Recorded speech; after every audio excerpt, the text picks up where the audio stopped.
Assalamualaikum. Cik sihat? Waalaikumsalam. Sihat? Okey, Alhamdulillah. cik daripada mana ya? Saya dari kelas sebenarnya. Tadi ada kelas. Oh, cik pernah datang sesi sebelum ni? Saya rasa tak pernah. Okey, baiklah.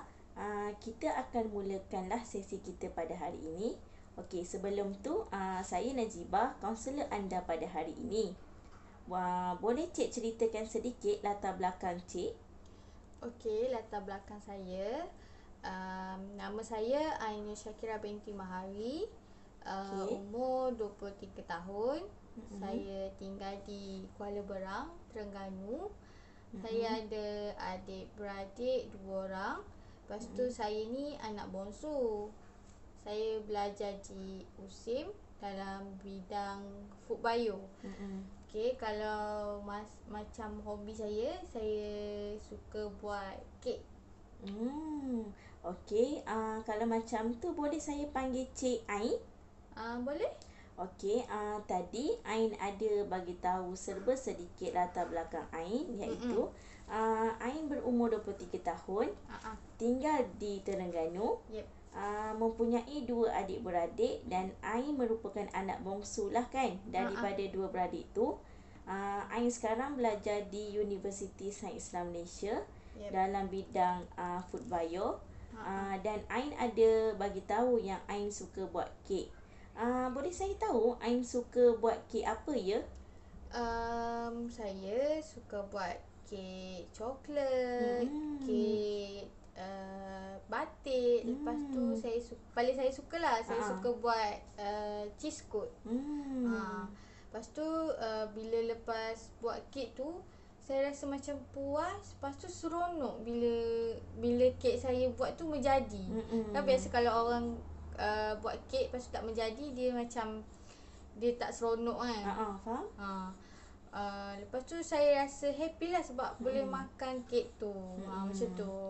Macam baguslah Ain sebab dapat buat kek sendiri kan. Macam kiranya Ain tak payahlah susah-susah nak beli kalau macam Ain teringin nak makan. Betul. Maksudnya macam Ain boleh je buat sendiri. Betul-betul. Saya boleh buat sendiri. Saya boleh, lepas tu saya boleh buat macam bila-bila masa je saya boleh buat. Lepas tu saya boleh makan benda tu. Macam tu. Jadi macam tak adalah macam kalau kita tak pandai buat, kita kena cari. Betul. Kalau saya nak makan, saya buat. Lepas tu boleh makan bila-bila je. Macam tu. Okey, betul tu apa yang Ain cakap, saya setuju.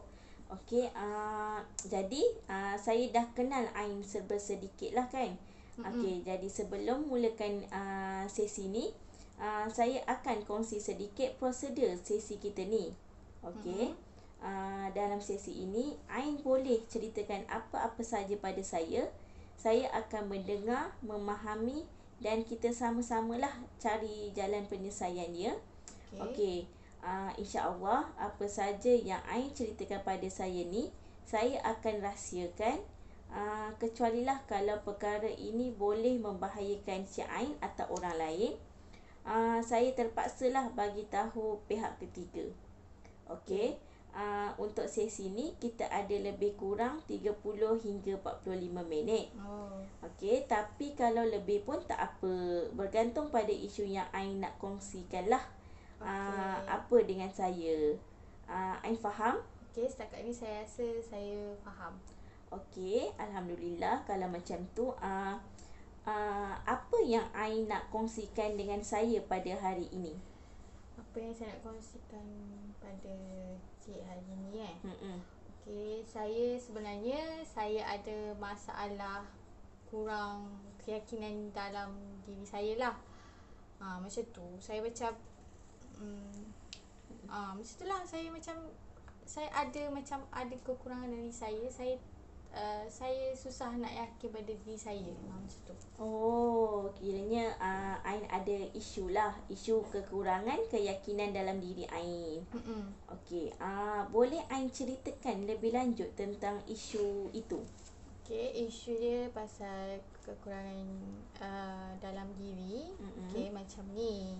Saya kurang yakin dalam diri bila saya macam berhadapan dengan orang ramai.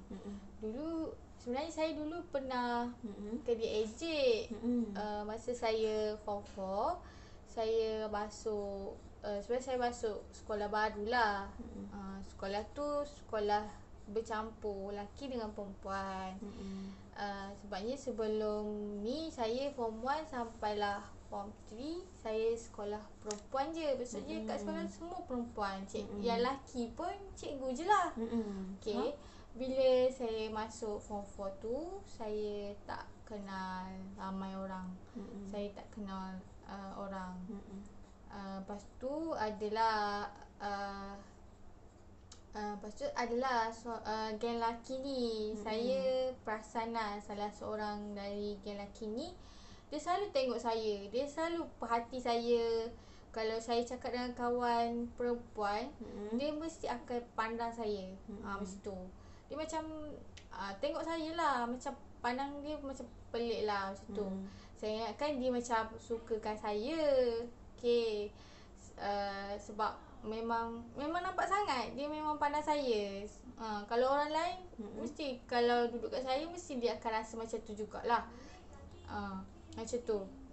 Macam contohlah kan, macam present kat depan kelas kan, dia mesti akan tengok saya. Macam tu. Jadi Ain kurang keyakinan diri apabila berhadapan dengan orang ramai lah kan, disebabkan kena ejek dulu. So form 4 Ain masuk sekolah baru, di mana sekolah tu campur lelaki dan perempuan. Sebab sebelum ni Ain mengatakan yang Ain sekolah perempuan je. Okey, macam Ain kata, kalau present depan kelas dia tengok Ain cakap dengan kawan perempuan pun dia pandang. Okey, jadi Ain ingatkan yang dia suka Ain lah kan? Betul. Okey, boleh saya tahu orang tu ejek Ain macam mana? Ejek Ain, ejek saya macam mana? Macam mana dia ejek Ain tu? Okey, sekejap. Okey, macam ni. Satu hari tu saya buat kerja dalam kelas. Lepas tu tiba-tiba ada lelaki tu datang duduk depan saya. Saya ingatkan dia nak berkawan lah dengan saya. Sebab saya perasan yang dia banyak kali lah tengok-tengok saya, usah-usah saya, bercakap dengan kawan perempuan masa present. Jadi sebab itulah saya perasan macam tu. Tapi sebenarnya tak pun. Dia datang nak ejek saya, nak peli saya. Saya sedih lah. Macam tu. Kiranya Ain ingatkan yang dia nak berkawan dengan Ain lah kan. Sebab Ain kan pelajar baru di sekolah tu. Rupanya dia datang dekat Ain untuk peli dan ejek Ain. Okey, kalau tak keberatan, lelaki tu mengejek Ain berkaitan dengan apa? Dia ejek pasal rupa parah saya. Contohlah kan, saya ada masalah macam gigi saya. Gigi saya macam tak cantik lah, tak tersusun. Lepas tu dia adalah cakap macam ni kat saya. Weh, gigi kau memang macam ni ke? Berlapik. Lepas tu masa gigi macam apa? Macam gigi lapis lah, itulah. Dia macam peli lah. Memang peli, memang ejek macam macam tu lah, macam jahat lah. Lepas tu mesti tak ada orang nak kawan dengan. Lepas tu dia cakap lagi lah, mesti tak ada orang nak kawan dengan saya macam tu. Laki masa tu laki tu cakap kuat lah, sampai geng yang kat belakang tu dengar. Lepas tu diorang tu bila diorang dengar, diorang gelak lah. Macam tu. Saya tahulah yang gigi saya ni memang tak cantik macam orang lain. Tapi janganlah memperlekehkan saya macam tu. Dah memang macam tu, nak buat macam mana kan? Okey. Jadi dari apa yang saya dengar ni, laki tu ejek pasal gigi lah kan. Okey, lepas tu lelaki tu cakap kuat sampai kawan-kawan lelaki tersebut dengar. Dan mereka pun gelakkan dekat Ain lah kan. Dia gelakkan saya. Okey, boleh saya tahu lelaki tu macam mana ya sekarang? Maksudnya dia kat mana ke? Kayaknya Ain tahu ke? Lepas habis sekolah, saya memang tak tahulah. Tak tahu dia kat mana sekarang. Sebab saya memang tak ambil tahu pasal dia dah lepas apa yang dia buat kat saya tu. Sebabnya sakit sangat. Hati saya memang sakit sangat. Buat apa kalau dah sakit hati tu kan? Buat apa saya nak ingat dia? Mestilah macam tak payahlah abaikanlah lelaki tu. Macam tu lah. Macam tu. Okey.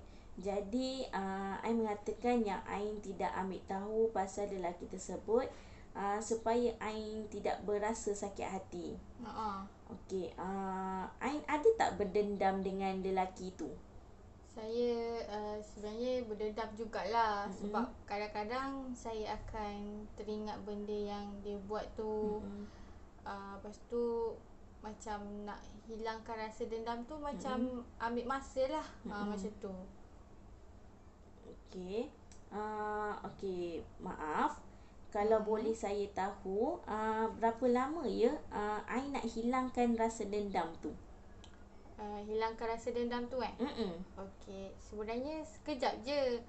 Dalam 2-3 bulan macam tu saya dah boleh hilangkan rasa dendam tu. Cuma kadang-kadang adalah kan macam tinggal kesan. Lepas tu macam teringat balik benda yang dia buat kat kita. Bila orang buat kat kita macam tu, mesti kita rasa sedih kan. Macam tu. Okey. Jadi sekejap je lah Ain ambil masa untuk hilangkan rasa dendam tu. Tapi Ain kadang-kadang akan macam teringat balik lah apa yang dia buat tu. Okey. Masa Ain berdendam, apa yang Ain buat dekat lelaki tu? Masa berdendam? Sebenarnya saya tak buat apa-apa pun. Saya cuba berserah, saya cuba untuk positifkan diri dan saya cuba untuk reda dengan apa yang berlaku. Macam tu. Saya terima diri saya. Macam tu lah. Saya nak buat macam mana. Ni diri saya. Macam tu. Jadinya Ain berserah dan reda. Okey, saya faham perasaan Ain macam tu. Okey, lepas daripada peristiwa tersebut, apa persepsi Ain terhadap lelaki tu? Contohnya macam Ain rasa lelaki semua sama ke atau macam mana? Persepsi saya kat lelaki tu. Terhadap lelaki. Terhadap lelaki. Okey. Saya sebenarnya ada terfikir jugalah lepas daripada peristiwa tu. Macam nak kata yang lelaki ni macam ibarat sama je. Macam tu. Tapi sebenarnya bila saya fikir balik secara rasional lah. Time tu kita fikir macam tak rasional kan. Sekarang ni rasional. Bila fikir balik sebenarnya tak, lelaki tak semuanya sama macam tu. Contohnya kan kita boleh tengok lah. Contoh ayah saya kan selalu je bagi semangat, dorongan, motivasi dekat saya. Macam tu. So saya rasa macam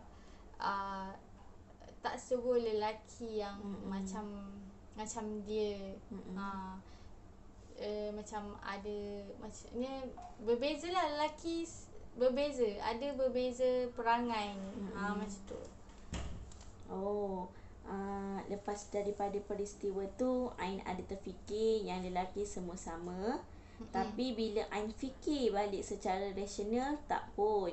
Macam ayah Ain yang selalu bagi semangat lah dekat Ain kan. Okey. Apa perasaan Ain bila lelaki tu ejek Ain macam tu? Perasaan saya bila perasaan Ain kena ejek macam tu. Betul tu. saya sebenarnya rasa sedih, lepas tu malu, yang teramat lah. Bila orang cakap macam tu, siapa tak malu kan? Betul. Benda yang macam sensitif jugalah kan.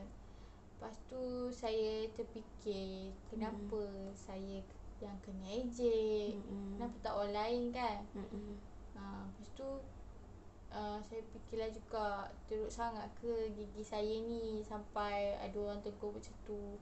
Tegur pula dengan kata-kata yang macam tu. Lepas pada peristiwa tu, balik daripada sekolah, saya rasa macam murung. Lepas tu saya rasa macam tak lalu nak makan. Asyik fikir je benda tu. Kadang-kadang saya macam terlintaslah juga dalam fikiran yang saya tak nak pergi sekolah. Sebab kan saya baru pindah kan. Macam tak selesa dengan persekitaran tu. Dengan kawannya macam, kalau yang sekolah lama tu saya ada kawan baik macam tu. Sekarang dah pindah macam susah pula nak cari kawan baik. Macam tu. Macam sorang-sorang macam tu lah. Tapi kadang-kadang tu tapi memang betul-betul sedih lah. Masa tu dah lah saya macam macam tu lah, saya tak ada kawan. Sedih pula kan. Saya faham perasaan Ain pada waktu tu sedih, di mana macam Ain diejek oleh kawan-kawan kerana gigi Ain. Betul. Okey, faham. Jadi berdasarkan cerita yang Ain kongsikan ini, apa yang Ain nak, atau apa matlamat Ain? Matlamat lah. Matlamat Ain datang ke sini. Okey. Apa yang saya nak dalam sesi ni, saya nak meningkatkan keyakinan dalam diri saya. Yang mana saya tidak malu untuk berhadapan dengan orang ramai. Maksud saya nak tingkatkan keyakinan saya. Dulu saya kurang, sekarang saya nak tingkatkan lagi lah keyakinan saya ni. Supaya saya boleh berhadapan dengan orang ramai tanpa ada rasa malu. Macam tu. Saya confident lah. Macam tu. Okey, faham. Selain dari itu, apa yang Ain nak? Saya rasa tak ada kot. Yang tu je lah dulu saya rasa. Jadi matlamat Ain datang ke sini, kiranya Ain nak meningkatkan keyakinan diri lah kan dalam diri Ain, supaya Ain tidak malu untuk berhadapan dengan orang lain. Ya, betul. Okey, setakat ni apa yang Ain pernah buat untuk meningkatkan keyakinan dalam diri Ain tu? Okey, apa yang saya pernah buat lah. Okey, sebelum saya nak keluar rumah atau pergi mana-mana lah, saya akan cuba untuk positifkan diri, untuk berhadapan dengan orang di mana saya akan bercakap. Saya akan cakap pada diri saya yang gigi saya cantik dan ini adalah ciptaan Allah, dan saya sangat bersyukur dengan ciptaan ini. Saya fikir setiap apa yang berlaku ada hikmahnya lah. Kan? Betul. Ada lagi orang yang lebih teruk daripada saya. Macam tu. Saya akan fikir macam tu banyak-banyak kali sampailah saya macam ada sikit, at least sikit lah keyakinan tu kan dalam diri. Macam tu. Okey.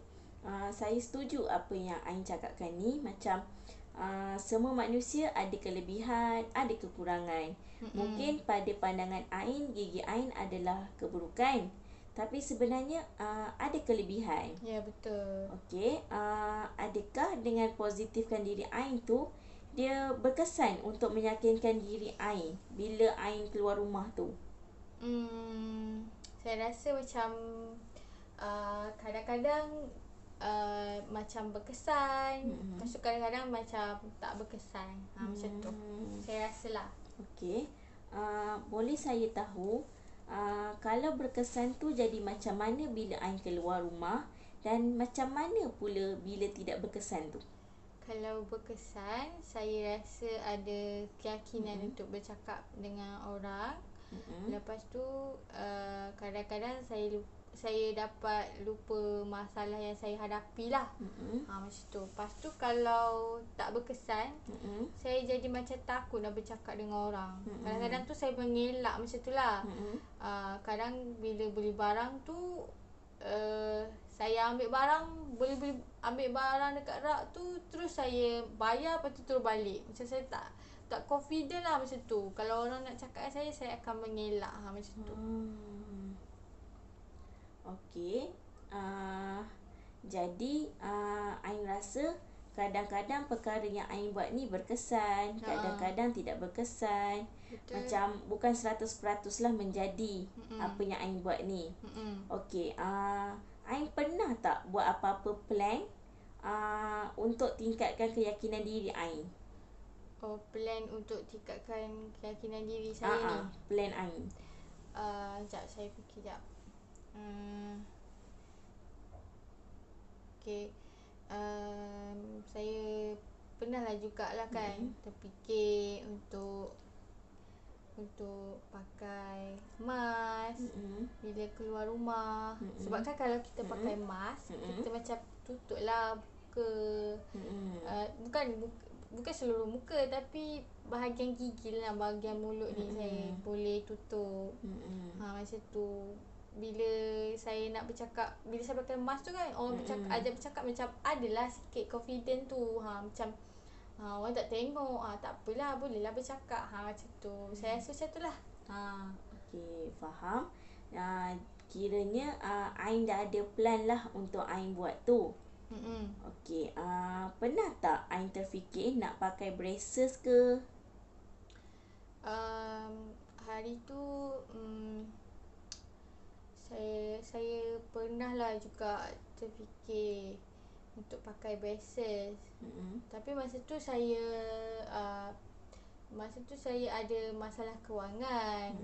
Jadi saya macam batalkan lah niat saya macam tu lah. Saya untuk pakai braces. Tapi masa tu zaman sekolah kan. Zaman sekolah mestilah kita tak ada duit. Duit pun daripada mak ayah. Saya macam tak ada duit lah. Duit mengharapkan daripada mak ayah. Macam tak cukup lah untuk saya bayar braces tu. Lepas tu sekarang ni saya macam, walaupun saya masih student kan, tapi saya masih berusaha untuk cari duit sendiri. Sebab kita dah besar, macam boleh carilah duit sendiri. Saya ada buat macam dropship untuk tambah saya punya income. Duit tu memang ada, tapi untuk belajar. Tapi duit sampingan tu tak ada lagi lah maksudnya. So saya buat dropship. Jadi saya rasa saya macam boleh lah kot pakai braces bila duit saya macam dah cukup macam tu lah. Saya insyaAllah suatu hari nanti duit saya dah banyak, saya akan beli pakai braces tu. Macam tu. Jadi Ain pernah terfikirlah untuk pakai braces, tapi disebabkan dulu Ain ada masalah kewangan, Ain terpaksa batalkan hasrat tersebut. Okey. Ain juga ada mengatakan yang Ain ada buat dropship lah untuk tambah income lah, ya? Dan betul. Boleh saya tahu dropship apa yang Ain buat tu? Sebenarnya dropship ni saya tak rancang pun nak jadi dropship ni, baju ni. Saya buat dropship baju t-shirt Hazel. Lepas tu sebenarnya saya tak jangka pun saya dah buat dropship ni. Tapi banyakkan saya selalu beli baju tu, lepas tu tiba-tiba dia selalu WhatsApp saya untuk jadi dropship. Lepas tu saya pun teringat lah, saya macam saya nak buat braces ni. Duit tak cukup. Duit cukup-cukup untuk belajar je. Lepas tu macam tak apalah, saya nak join lah jadi dropship ni. Saya nak jadi dropship lah. Lepas tu saya macam setujulah. Okey, tak apalah, saya saya okey. Saya macam terimalah benda yang dia minta tu. Oh, jadi kiranya Ain membuat dropship tanpa dirancang. Dia macam tiba-tiba je datang lah kan. Kiranya Ain jual baju t-shirt Hazel lah kan. Betul. Sekarang ni jualan Ain macam mana? Okey? Saya rasa setakat ni okey. Sebab ada customer yang nak beli baju tu. Saya macam selalu update dekat status WhatsApp. Lepas tu adalah customer yang minta, kawan-kawan, keluarga, macam tu. Sangat okey lah sekarang ni. Macam tak ada masalah. Okey, alhamdulillah kerana ada orang untuk support Ain untuk beli baju. Kiranya berjalan dengan lancar lah perniagaan Ain sekarang ni. Okey, selain tu ada tak plan lain yang Ain nak buat untuk tambah keyakinan diri Ain? Oh, plan lain? Saya rasa macam setakat ni tak ada kot. Yang ni je saya rasa macam yang tu je lah. Saya rasa macam ada yang tu je. Okey. Oh, tak ada dah kan? Jadi saya ada nak bagi homework lah dekat Ain. Okay, homework. Okey. Balik daripada ni ke ataupun Ain ada masa lapang ke, Ain tulis atas kertas perkara-perkara yang Ain buat untuk tingkatkan keyakinan diri Ain. Okey, jadi minggu depan kita akan tengoklah satu-satu list tu. Okey. Ain ada apa-apa nak kongsi lagi? Oh, maksudnya tulis dekat atas kertas tu lah? Oh, lepas tu saya bawa next sesi? Kepada minggu depan. Oh, okey. Saya rasa tak ada apa kot saya nak kongsi. Tu je lah kot hari ni. Okey. Okey, kalau tak ada apa-apa, jadi saya dapat rumuskanlah dari awal tadi. Ain ada isu dengan kurang keyakinan dalam diri. Sebab masa zaman sekolah Ain pernah kena ejek dengan seorang lelaki. Dia cakap kuat benda tu sampai geng dia dengar. Lepas tu mereka gelakkan Ain dan Ain berasa malu sehingga menyebabkan keyakinan diri Ain tu dia berkurang. Untuk bersemuka dengan orang ramai. Betul. Okey. Jadi Ain datang ke sini untuk matlamat Ain lah, untuk meningkatkan keyakinan diri Ain. Okey, Ain pun dah ada plan Ain, tapi ada yang menjadi, ada yang tak. So betul. saya nak minta lah Ain bagi kerjasama untuk buat homework yang saya bagi tu. Okey. Minggu depan kita akan berbincang. So kita akan jumpalah minggu depan pada waktu dan tempat yang sama. Ain ada kekangan masa ke untuk datang ke sini? Sekejap. Masa tak ada. Saya okey je untuk datang pada minggu depan. Okey, kalau tak ada apa-apa, jadi kita akan jumpa minggu depan lah. Okey. Okey. Terima kasih Ain kerana hadir pada hari ini. Sama-sama. Okey. Assalamualaikum Ain. Okey, terima kasih juga. Waalaikumsalam. Okey.